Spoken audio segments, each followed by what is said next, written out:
Hi అండి అందరికి welcome to study with tricks. ఈ రోజు మనం daily current affairs MCQ series లో భాగంగా 11th to 14th August current affairs ని డిస్కస్ చేయబోతున్నాం.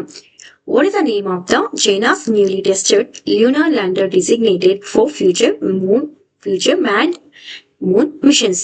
భవిష్యత్తు మానవ చంద్రయాన మిషన్ కోసం చైనా పరీక్షించిన కొత్త చంద్రయానానికి గల పేరు ఏమిటి అంటే ల్యాన్యులే. సో ల్యాన్యులే అంటే అర్థం ఏమిటి అంటే చైనీస్ భాషలో చంద్రుని ఆలింగనం చేయడం. సో ఇటీవల ఎక్కడ పరీక్షించింది దీనిని అంటే హెబీ ఫ్రాన్సిస్ లో ఈ ల్యాండర్ ను పరీక్షించడం జరిగింది. దీని యొక్క లక్ష్యం ఏమిటి అంటే 2030కి ముందే మానవులను చంద్రుడి పైకి పంపడం. సో క్వశ్చన్ లో ఇలా కూడా అడగచ్చండి. ఎలా అడగచ్చు? ఇటీవల ఏ దేశం ల్యాన్యులే అనే ల్యాండర్ ను పరీక్షించింది అంటే చైనా అవుతుంది. అలా కాకుండా ల్యాన్యులే అనేటువంటిది ఏ మిషన్ కు సంబంధించింది అంటే మూన్ మిషన్ కు సంబంధించింది. అంటే మ్యాన్ మూన్ మిషన్ చైనాది. సో ఇవి ఇటీవల శాటిలైట్స్ న్యూస్ లో ఉన్నాయి. సో ఎంసీక్యూలో రివిజన్ ఎంసీక్యూలో భాగంగా ఇక్కడ పెట్టడం జరిగింది. So, on the final flight of its mainstay H-2A rocket, which satellite did Japan launch to matter? అంటే ఇటీవల జపాన్ అనేటువంటిది గోసాట్ అనేటువంటి శాటిలైట్ ను లాంచ్ చేయడం జరిగింది. ఎందుకు? మానిటర్ చేయడానికి క్లైమేట్ చేంజ్ ను మరియు గ్రీన్ హౌస్ గ్యాసెస్ ను. సో ఎగ్జామ్ లో ఇటీవల ఏ దేశం గోసాట్ GW అంటే global observing satellite for green house gases and water cycle ను మిషన్ ను శాటిలైట్ ను ల్యాండ్ చేసింది అని అడిగితే Japan is the answer. What is the name of the communications satellite developed by AST space mobile that ISRO plans to launch as part of its next Indo-US collaboration? So ఇటీవల BlueBird satellite అనేటువంటిది ఈ satellite అంటే ఇది communication satellite అనమాట. ఎవరు దీన్ని develop చేశారు అంటే AST స్పేస్ మొబైల్ అనేటువంటిది డెవలప్ చేయడం జరిగింది. అయితే ఈ శాటిలైట్ ను ఎవరెవరు కలిసి లాంచ్ చేయబోతున్నారు అంటే US మరియు India. Which two companies have partnered to develop India's first indigenous quantum secure satellite? ఈ రెండు కంపెనీస్ కలిసి పార్ట్నర్ అవుతున్నాయి అనమాట. కలిసి ఇండియా యొక్క మొదటి ఇండిజినియస్ స్వదేశీయ క్వాంటమ్ సెక్యూర్ శాటిలైట్ ని అభివృద్ధి చేస్తున్నాయి అంటే స్పేస్ TS మరియు synergy quantums. Dror 1 satellite recently launched by which country? So Dror 1 satellite ను ఏ దేశం ఇటీవల లాంచ్ చేసింది అంటే ఇజ్రాయెల్ అన్నమాట. NISAR satellite mission jointly developed. NISAR satellite ఎవరు కలిసి డెవలప్ చేశారు, అభివృద్ధి చేశారంటే నాసా మరియు ఇస్రో.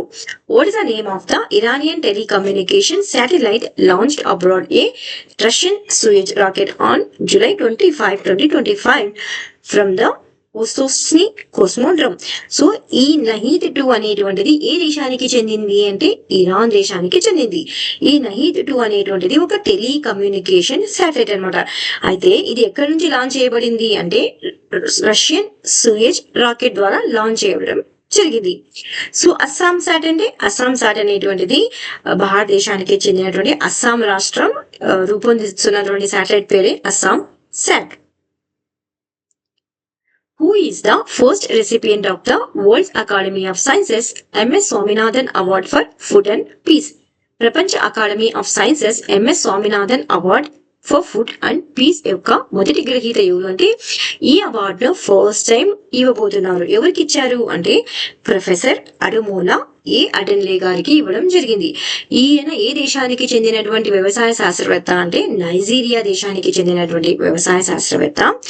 అంతేకాకుండా ప్రపంచ academy of sciences MS Swaminathan award for food and peace యొక్క మొదటి గ్రహీత కూడా. సో ఈ ఈవెంట్ ఎక్కడ జరిగింది అంటే న్యూఢిల్లీలో జరిగిందండి.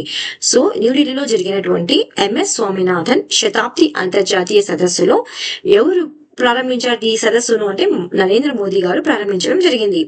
సో ఈ అవార్డుని ఎవరికి ఇస్తారంటే అభివృద్ధి చెందినటువంటి దేశాల నుండి ఆహార భద్రత మరియు వాతావరణ న్యాయం, సమానత్వం మరియు శాంతి పురోగతికి గణనీయమైనటువంటి కృషి చేసిన వ్యక్తులకే ఈ అవార్డు ద్వారా గౌరవిస్తారు. సో ప్రొఫెసర్ అడెన్లే గారు పర్యావరణ వ్యవస్థలలో స్థిరమైన వ్యవసాయంపై చేసిన కృషికి గాను ఈ అవార్డును పొందడం జరిగింది. Where was the third United Nations Conference on Landlocked Developing Countries held in 2025? 2025లో 3వ ఐక్యరాజ్య సమితి భూ సముద్రం అంటే సముద్రం చుట్టూ లేని అభివృద్ధి చెందిన దేశాలు అనమాట. ఈ సదస్సు ఎక్కడ జరిగింది అని ఇచ్చారు. ఎక్కడ జరిగింది అంటే అజావా తుర్కమెనిస్తాన్ లో జరిగింది. ఎప్పుడు జరిగింది? ఆగస్టు 5 నుండి 8 తేదీలలో తుర్కమెనిస్తాన్ లోని అవాజాలో జరిగింది అనమాట. ప్రతి 10 సంవత్సరాలకు ఒకసారి జరుగుతుందంట ఈ సమావేశం. సో ప్రపంచంలో ఎన్ని దేశాలు ఉన్నాయి? ఈ సముద్రం చుట్టూ లేని దేశాలంటే 32 దేశాలు అనమాట. ఇవి అభివృద్ధి చెందినటువంటి దేశాలు. సో ఈ దేశాలు ఎదుర్కొన్నటువంటి ప్రత్యేక సవాళ్లను పరిష్కరించడంపై దృష్టి సారిస్తుంది. సో అంతేకాకుండా ఈ ల్యాండ్ లాక్డ్ కంట్రీస్ అనేటువంటిది థీమ్ గానే ఉందంట. ఏ థీమ్ అది అంటే డ్రైవింగ్ ప్రోగ్రెస్ త్రూ పార్ట్నర్షిప్. సరేనా? దీని ఫలితంగా ఏంటి అంటే 2024-2034 సంవత్సరాల కోసం అవాజా ప్రోగ్రామ్ ఆఫ్ యాక్షన్ అంటే అవాజా డిక్లరేషన్ అనేటువంటిది ఆమోదించబడింది. సో ఎగ్జామ్ లో ఇలా కూడా అడగడానికి ఛాన్సెస్ ఉందన్నమాట. ఇటీవల అవాజా డిక్లరేషన్ అనేటువంటిది ఏ కాన్ఫరెన్స్ ద్వారా ఆమోదించబడింది అంటే థర్డ్ యునైటెడ్ నేషన్ కాన్ఫరెన్స్ ద్వారా ఆమోదించబడడం జరిగింది. ఇది ఎక్కడ ఉంది అంటే అవాజా తుర్కమెనిస్తాన్ లో జరిగిందనమాట ఈ సమావేశం. What is the name of the India's and Asia's longest freight train recently launched by Indian Railways? భారతీయ రైల్వేలు ఇటీవల ప్రారంభించిన భారతదేశం మరియు ఆసియాలోనే పొడవైన సరుకు రవాణా రైలు పేరు ఏమిటి అంటే రుద్రాష్ట్ర. చాలా ఇంపార్టెంట్ క్వశ్చన్ ఇది. సో ఈ రుద్రాష్ట్ర అనేటువంటిది భారతదేశం మరియు ఆసియాలోనే పొడవైన సరుకు రైలు. సో ఈ రైలు ఎక్కడి నుంచి ఎక్కడి వరకు పరీక్షించారంటే ఉత్తరప్రదేశ్ లోని గంజ్ క్వాజా రైల్వే స్టేషన్ నుండి జార్ఖండ్ లోని గర్వా స్టేషన్ వరకు 209 కిలోమీటర్ల దూరాన్ని సుమారుగా 5 గంటల 10 నిమిషాల్లో విజయవంతంగా పరీక్షించడం జరిగింది. సో ఇది భారీ సరుకు రవాణా కార్యక్రమాల్లో ఒక ముఖ్యమైనటువంటి పురోగతిగా చెప్పవచ్చు అనమాట. దీని ద్వారా ఏంటి అంటే రవాణా సామర్థ్యాన్ని పెంచుతుంది, లాజిస్టిక్ ఖర్చులను తగ్గిస్తుంది. అంతేకాకుండా సమయం మరియు వనరులను కూడా ఆదా చేయడంలో కీలక పాత్ర పోషించడం జరుగుతుంది. ఏం పేరు? రుద్రాష్ట్ర. Where was the India's first state-of-the-art animal stem cell biobank and animal stem cell laboratory recently inaugurated? భారతదేశంలో మొట్టమొదటి ఆధునిక జంతు స్టెమ్ సెల్ బయోబ్యాంక్ మరియు జంతు స్టెమ్ సెల్ ప్రయోగశాల ఎక్కడ ప్రారంభించబడింది అంటే హైదరాబాద్ లో ప్రారంభించబడడం జరిగిందనమాట. ఏంటి ఇది అంటే ఇది ఒక ఆధునిక జంతు స్టెమ్ సెల్ బయోబ్యాంకు. ఈ సౌకర్యం అనేటువంటిది ఎక్కడ నిర్మించబడింది అంటే జాతీయ జంతు బయోటెక్నాలజీ సంస్థ వద్ద ఎన్ని కోట్ల వ్యయంతో అంటే 1.85 కోట్ల వ్యయంతో నిర్మించబడడం జరిగింది. ఇది పునరుత్పత్తి వైద్యం, వ్యాధి నమూనాలు, టిష్యూ ఇంజనీరింగ్ మరియు పశువుల పునరుత్పత్తి బయోటెక్నాలజీ పరిశోధనలో పురోగతిని సాధించడంలో సహాయపడడం జరుగుతుంది. అంతేకాకుండా ఈ బయోబ్యాంక్ అనేటువంటిది వన్ హెల్త్ విధానానికి మద్దతు ఇస్తూ జూనోటిక్ వంటి వ్యాధుల సమస్యలను పరిష్కరించడంలో తోడ్పడుతుంది. ఎక్కడ ప్రారంభించారు దీన్ని అంటే హైదరాబాద్, తెలంగాణలో. Which Indian state recently launched Operation Safe Campus Zone to eradicate illicit drug sales near educational institutions? విద్యా సంస్థల సమీపంలో అక్రమ మాదక ద్రవ్యాల విక్రయాలను నిర్మూలించడానికి ఆపరేషన్ సేఫ్ క్యాంపస్ జోన్ ను ప్రారంభించినటువంటి భారత రాష్ట్ర ప్రభుత్వం ఏది అంటే ఆంధ్రప్రదేశ్. సో ఆంధ్రప్రదేశ్ ప్రభుత్వం తన పోలీసు శాఖ ద్వారా అంటే పోలీసెస్ వారు దీన్ని ఈ ఆపరేషన్ ని ప్రారంభించడం జరిగింది. ఎన్ని రోజుల పాటు ఇది జరిగింది అంటే 5 రోజుల పాటు ఇది జరగడం జరిగింది. ఈ ఆపరేషన్ యొక్క ముఖ్య లక్ష్యం ఏమిటి అంటే పాఠశాలలు మరియు కాలేజీల 100 గజాల పరిధిలో అక్రమ మాదక ద్రవ్యాలు అంటే గంజాయి వంటి నార్కోటిక్స్, ఎనారెక్స్, కఫ్ సిరప్స్, సిగరెట్స్, పొగాకు వంటి ఉత్పత్తులు మరియు గుట్కా విక్రయాలను నిర్వహించడం. ఈ కార్యక్రమం విద్యా సంస్థల సమీపంలోని హాట్స్పాట్లను లక్ష్యంగా చేసుకుని జిల్లా పోలీస్ ఇంటెలిజెన్స్ విభాగం మరియు ప్రత్యేక శాఖ పోలీసులతో సహకరించడం జరిగింది. సో ఈ ఆపరేషన్ లో ఎన్ని సంస్థలను తనిఖీ చేశారంటే 16,806 సంస్థలను తనిఖీ చేసి 26 జిల్లాలలో 25,807 కేసులు అనేటువంటిది నమోదు చేయడం జరిగింది. సో ఏ రాష్ట్ర ప్రభుత్వం దీన్ని ప్రారంభించింది? ఆపరేషన్ సేఫ్ క్యాంపస్ జోన్ అంటే Andhra Pradesh. Which Indian city was ranked as the safest in the Nambu Safety Index with 2025? 2025లో నంబ్యూ భద్రతా సూచికలో భారతదేశంలో అత్యంత సురక్షిత నగరంగా ఏ నగరం ర్యాంకు సాధించడం జరిగింది అంటే మంగళూరు అండి. ఈ సూచిక పేరు ఏం పేరు అంటే నంబియా భద్రతా సూచిక. సో అదే అలా కాకుండా భారతదేశం ప్రపంచవ్యాప్తంగా అంటే గ్లోబల్ గా ఎన్నవ స్థానంలో నిలిచింది అంటే 67th ప్లేస్ లో ఇండియా నిలిచింది. ఎంత స్కోర్స్ తో అంటే 50.8 స్కోర్ తో. అలా కాకుండా భారతదేశంలోని ఏ నగరాలు అత్యంత సురక్షిత నగరంగా నిలిచింది అంటే మంగళూరు అన్నమాట. దాని స్కోర్ ఎంత మంగళూరుది అంటే 74.2 అన్నమాట. అదే గ్లోబల్ గా ర్యాంక్ ఎంత మంగళూరుది అంటే 49th ప్లేస్. ఆ తర్వాత గుజరాత్ లోని వడోదరా, అహ్మదాబాద్ మరియు సూరత్ అనేటువంటివి తర్వాత స్థానాల్లో ఉంటాయి. ఈ ర్యాంకింగ్స్ అనేటువంటివి దోపిడీ, దాడి, వేధింపులు మరియు విధ్వంసం వంటి నేరాలపై ప్రజల అభిప్రాయాల ఆధారంగా రూపొందించబడడం జరిగింది. సో చాలా ఇంపార్టెంట్. నంబ్యూ సేఫ్టీ ఇండెక్స్ భారతదేశంలో ఏ నగరం సేఫ్ నగరంగా నిలిచింది అంటే Mangaluru. What caused the Sea of Galilee in Israel to display an unusual red hue?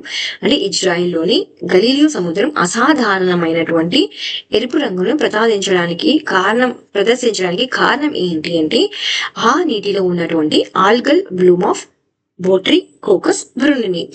So ఏ దేశంలో ఇలా కనిపించింది అంటే ఇజ్రాయిల్లోని గలీలీ సముద్రం అండి. ఇది ఒక ఇజ్రాయిల్లోని అతి పెద్ద తాగునీటి సరస్సు.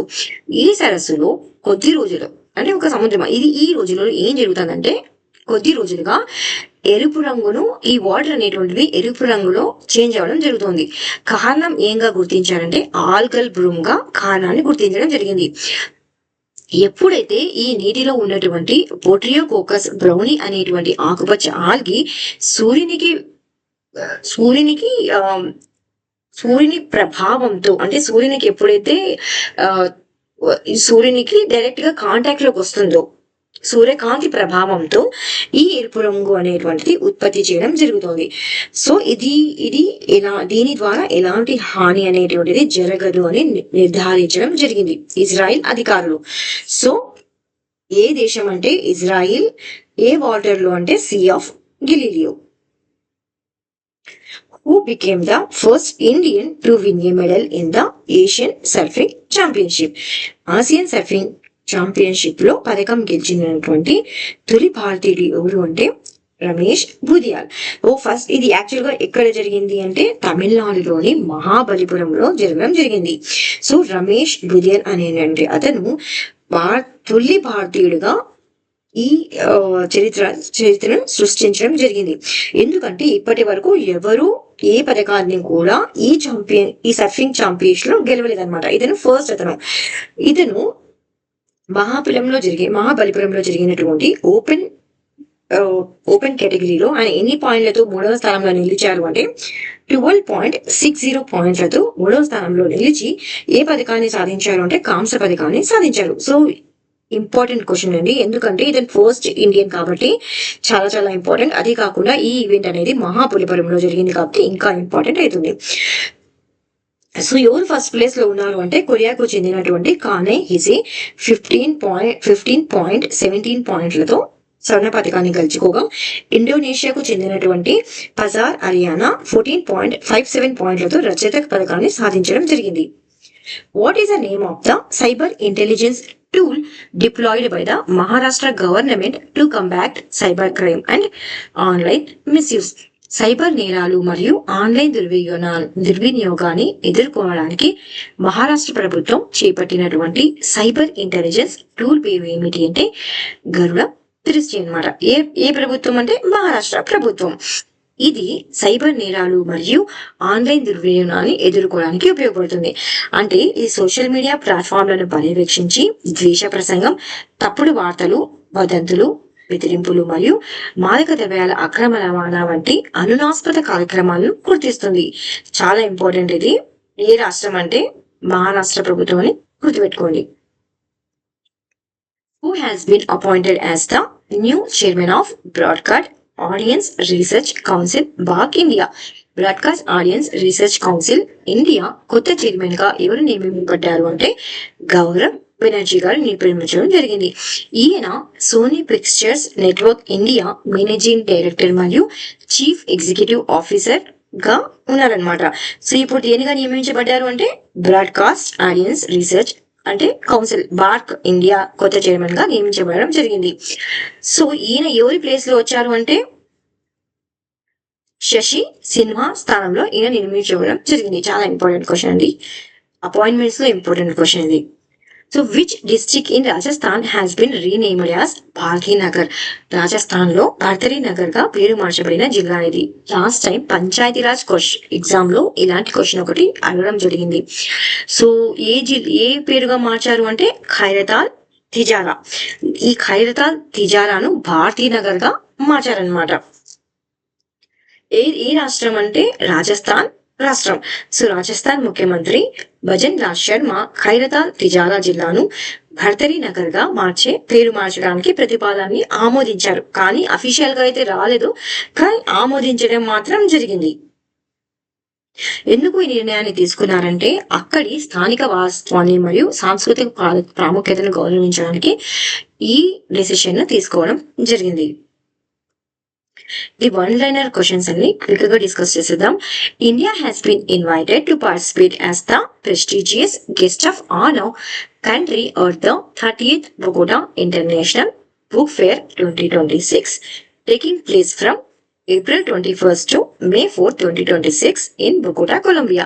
సో ఇండియాను ఎవరు ఇన్వైట్ చేశారు? గెస్ట్ ఆఫ్ ఆనర్ గా అని ఇచ్చారన్నమాట. ఎవరు అంటే కొలంబియా అనేటువంటిది ఇండియాను, భారతదేశాన్ని గెస్ట్ ఆఫ్ ఆనర్ గా ఇన్వైట్ చేయడం జరిగింది. దేంట్లో అంటే బొగోటా ఇంటర్నేషనల్ బుక్ ఫేర్ 2026 లో జరగబోతుంది అనమాట. దానికోసం ఇండియాను ఇన్వైట్ చేయడం జరిగింది. A temple for goddess Sita will be built at Pudhanra Dam in Sitamarhi, Bihar, with its foundation laid on 8th August by Indian Home Ministry Amit Shah మరియు CM Nitish Kumar. Amit Shah గారు మరియు నితీష్ కుమార్ గారి చేత సీతమ్మ వారి టెంపుల్ అనేటువంటిది బిల్డ్ చేయడం జరుగుతుంది, నిర్మిస్తున్నారు. ఎక్కడ అంటే పునారా ధామ్ ఇన్ సీతామహి. దీనిని వారి యొక్క జన్మస్థలంగా భావిస్తున్నారు కాబట్టి అక్కడ టెంపుల్ ని బిల్డ్ చేయడానికి ఫౌండేషన్ ను పెట్టారన్నమాట. ఎవరు అంటే అమిత్ షా మరియు నితీష్ కుమార్ గారు. Notary portal launched by the ministry of law and justice. Notary portal ను ఎవరు లాంచ్ చేశారు ఇటీవల అంటే ministry of law and justice అనమాట. నోటరీ సంబంధించినటువంటి సమస్యలు కానీ పరిష్కారాలు కానీ ఇన్ఫర్మేషన్ కానీ ఈ పోర్టల్ ద్వారా లభిస్తుంది. Aditi Rao Hydari to receive diversity in cinema award at Indian film festival of Melbourne 2025. So actress అయినటువంటి బాలీవుడ్ యాక్ట్రెస్ అయినటువంటి అదితి రావ్ హైదరీ గారికి అవార్డు వచ్చిందన్నమాట. ఏ అవార్డు వచ్చిందంటే డైవర్సిటీ ఇన్ సినిమా అవార్డు వచ్చింది. ఎక్కడ అంటే ఇండియన్ ఫిల్మ్ ఫెస్టివల్ ఆఫ్ ఎక్కడ జరుగుతుంది అంటే మెల్బోర్న్ లో అనమాట. ICMR launches SHINE programme to inspire next generation of health scientist. ICMR అనేటువంటిది ఇండియన్ కౌన్సిల్ మెడికల్ రీసెర్చ్ అనేటువంటిది షైన్ ప్రోగ్రామ్ ను లాంచ్ చేసింది. ఎందుకంటే హెల్త్ ఆరోగ్యానికి సంబంధించినటువంటి సైంటిస్టులను ఇన్స్పైర్ చేయడానికి అండి. Next, international youth day is an awareness day designated by the United Nations that takes place. అంటే ఆగస్ట్ 12న మనం ఏ దినంగా జరుపుకుంటామంటే ఇంటర్నేషనల్ యూత్ డేగా జరుపుకోవడం జరుగుతుంది. థీమ్ ఏంటి అంటే local youth actions for sustainable development goals and beyond. అడగడానికి ఛాన్స్ ఉంది, ఎందుకంటే ఇది యునైటెడ్ నేషన్ డిసిగ్నేట్ చేసింది కాబట్టి. ఇంకా ఏంటి 12th August అంటే వరల్డ్ ఎలిఫెంట్ డే. థీమ్ ఏంటి అంటే మట్రియాకాస్ అండ్ మెమొరీస్. సో ఇండియాలో ఎన్ని ఉన్నాయి ఎలిఫెంట్ రిజర్వ్ అండి ఇప్పటి వరకు అంటే 33 ఎలిఫెంట్ రిజర్వ్స్ ఉన్నాయన్నమాట. నెక్స్ట్ 1st August అయితే దేనిగా జరుపుకుంటాం? వరల్డ్ వైడ్ వెబ్ డేగా, అదేవిధంగా వరల్డ్ లంగ్ క్యాన్సర్ డేగా. 3rd August అయితే క్లోజ్ సిండ్రోమ్ అవేర్నెస్ డేగా. 6th August అయితే హిరోషిమా డేగా. 7th August అయితే national handloom day, sustainable agriculture day. 8th August అయితే quit India movement. 9th August అయితే Nagasaki day, world tribal day మరియు Sanskrit day. 10th August అయితే world biofuel day, world lion day.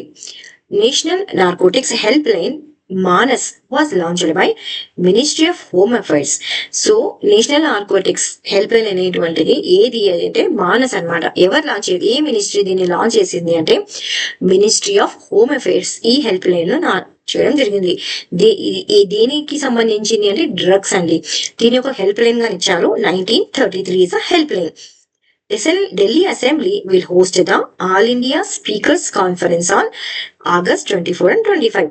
So Delhi assembly అనేటువంటిది ఏ conference ని host చేయబోతోంది అంటే all India speaker conference. Exam లో ఎలా అడిగితే ఏ అసెంబ్లీ ఇటీవల ఆల్ ఇండియా స్పీకర్స్ కాన్ఫరెన్స్ ని హోస్ట్ చేయబోతోంది అంటే ఢిల్లీ అసెంబ్లీ. ఇది రివిజన్స్ క్వశ్చన్స్ అండి. క్విక్ గా రివైజ్ చేసేద్దాం. 2025 ఆగస్టు 5న 11వ జాతీయ హ్యాండ్లూమ్ డే సందర్భంగా టెక్స్టైల్స్ మంత్రిత్వ శాఖ ప్రారంభించిన మొబైల్ హ్యాండ్లూమ్ మార్కెట్ ప్లేస్ పేరు ఏమిటి అంటే హాట్ ఆన్ వీల్స్. కేరళ మరియు తమిళనాడు సంయుక్త జనగణనలో 2668గా లెక్కించబడిన ఎర్వికులం నేషనల్ పార్క్ లో అతిపెద్ద జీవించి ఉన్నటువంటి జనాభా కలిగిన ప్రమాదంలో ఉన్నటువంటి జాతి ఏది అంటే నీలగిరి థార్. ఒకసారి ఈ నంబర్ ను చూసుకోండి. ఐ థింక్ 1303 అనమాట. పెట్రోలియం మరియు సహజ వాయువు మంత్రిత్వ శాఖ ప్రారంభించిన ఎల్పిజి సబ్సిడీ కోసం డైరెక్ట్ బెనిఫిట్ ట్రాన్స్ఫర్ పథకం పేరు ఏమిటి? ఇది సబ్సిడీని నేరుగా వినియోగదారుల బ్యాంక్ ఖాతాల్లోకి బదిలీ చేస్తుంది మరియు 4 కోట్లకు పైగా డూప్లికేట్ కనెక్షన్లు తొలగించింది అంటే పహల్ పథకం. 2025లో గ్రామీణ మరియు అర్బన్ ప్రాంతాల్లో మహిళలను డిజిటల్ చేర్పు, సైబర్ భద్రత మరియు సురక్షిత ఆన్లైన్ ఆచరణలో శక్తివంతం చేయడానికి ప్రారంభించిన ఏఐ సాక్షరత కార్యక్రమం పేరు ఏమిటి అంటే యశోద ఏఐ. భారతదేశంలో వరదల చారిత్రక తీవ్రతను, వరద వ్యవధిని, ప్రభావిత ప్రాంతం, ప్రాణ నష్టం మరియు జిల్లా జనాభా వంటి పారామితుల ఆధారంగా కొలిచి వరద తీవ్రత సూచికను ఏ సంస్థలు అభివృద్ధి చేశాయి అంటే ఐఐటి ఢిల్లీ మరియు ఐఐటి గాంధీనగర్. భారతదేశంలో ఏ పోర్ట్ మొదట గ్రీన్ హైడ్రోజన్ ఉత్పత్తి చేసి 1 megawatt rooftop solar power generation అధిగమించింది అంటే వివో చిదంబరం పోర్ట్.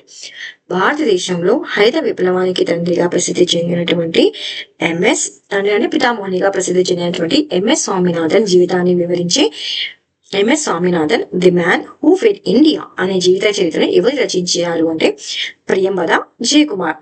2025 ఆగస్టు 4 నుండి ఆగస్టు 8 వరకు 5 రోజుల రాష్ట్ర పర్యటన కోసం భారతదేశానికి వచ్చిన అధ్యక్షుడు ఫెర్నాండినాండ్ అన్నమాట. ఈయన ఏ దేశానికి చెందిన వారు అంటే ఫిలిప్పైన్స్.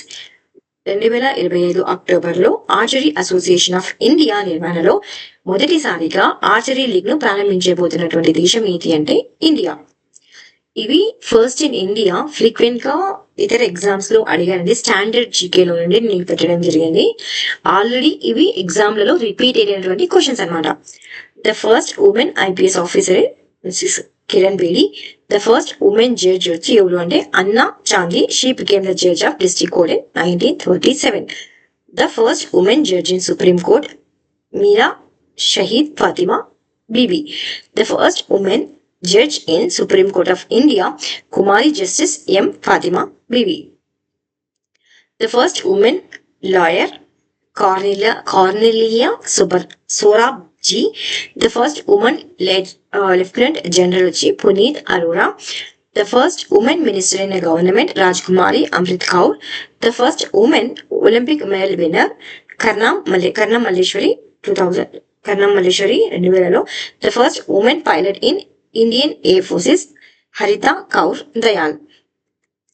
The quiz question అండి. Where is ISRO's HOPE mission aimed at simulating astronaut life for the Gaganyaan program being conducted? ISRO యొక్క గగన్యాన్ ప్రోగ్రామ్ కోసం వ్యోమగాముల జీవనాన్ని అనుకరించడానికి లక్ష్యంగా హోప్ మిషన్ ఎక్కడ నిర్వహించబడుతుంది? దీనిని మనం మొన్నటి కరెంట్ అఫైర్స్ ఆల్రెడీ డిస్కస్ చేసాం. తెలియకపోతే అక్కడ ఒకసారి రెఫర్ చేసి ఇక్కడ కమెంట్ చేయడానికి try చేయండి. Thank you. Please like, share and subscribe. Thank you so much for watching. Study with Tricks.